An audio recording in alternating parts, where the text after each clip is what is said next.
Walk this Bouton Trail today.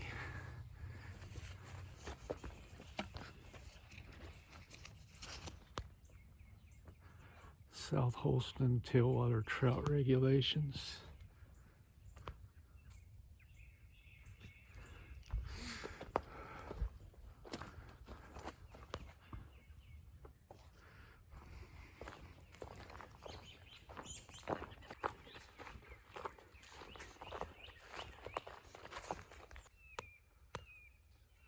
Little sparrow right there.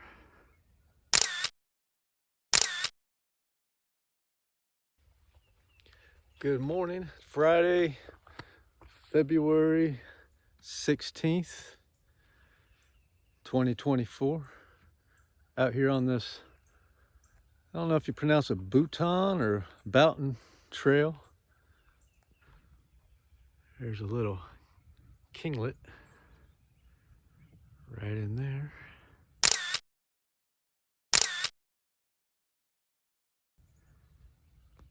A lot of little birds in this brush here.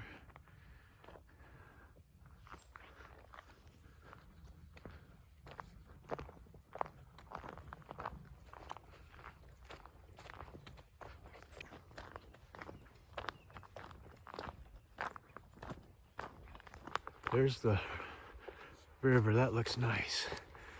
Some really good fishing down in here.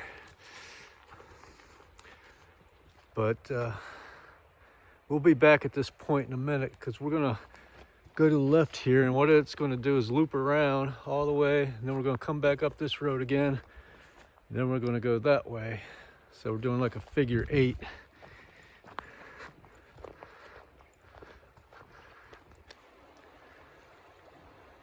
Yeah, I'm not really a fisherman, but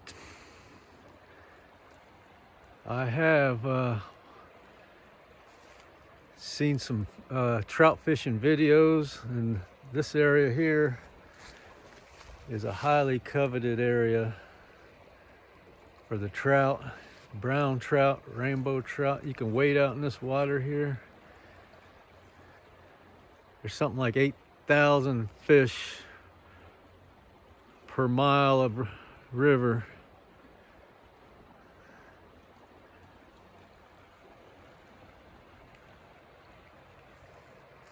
Looks very inviting. Hear a boat coming.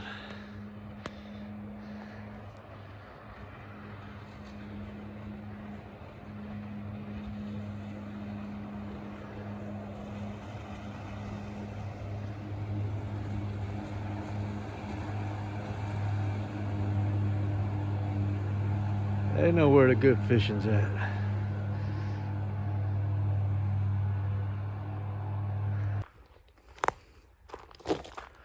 There's even a little boat ramp here. Kind of a steep one.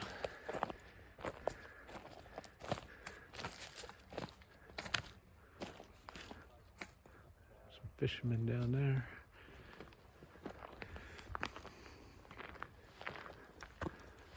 This is at the corner of the trail, where it loops around alongside this field over here. So we came from that way, and we're going up that way.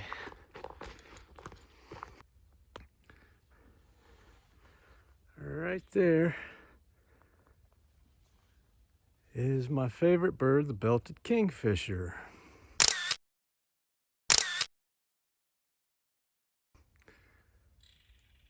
Pretty big one there. There he goes. He relocated down to that lower branch down there.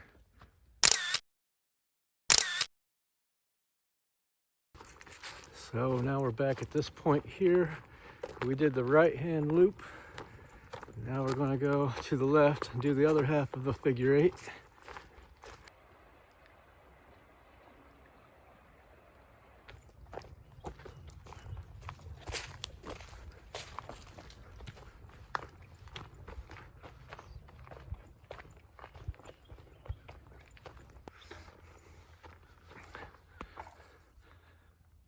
Somebody hung their bracelet right there on that little tree. Or somebody found a bracelet and hung it there so the owner could find it if they came back looking. Little sparrow there at the top of that little tree there. I believe it's a song sparrow. I really can't tell the difference between a song sparrow and a swamp sparrow. I think the field sparrows, I can tell. That's not a field sparrow. That's it for this video. I'll catch you on the next one. Roger out. Customers who try to beat down a tradesman in their purchases are degrading themselves. Their practice assumes one or both of two things, namely that either the tradesman is dishonest and is overcharging, a low suspicious attitude of mind, or that they are eager to cajole him out of his profit, an equally base attitude, and so benefit by his loss. The practice of bearing down is altogether a dishonest one, and the people who pursue it most assiduously are those who complain most of being imposed on. And this is not surprising, seeing that they themselves are all the time trying to impose upon others. On the other hand, the tradesman who is anxious to get all he can out of his customers, irrespective of justice and the right values of things, is a kind of robber and is slowly poisoning his success, for his deeds will assuredly come home to him in the form of financial ruin. Said a man of 50 to me the other day, "I have just discovered that all my life I have been paying 50% more for everything than I ought to." A just man cannot feel that he has ever paid too much for anything, for he does not close with any transaction which he considers unjust.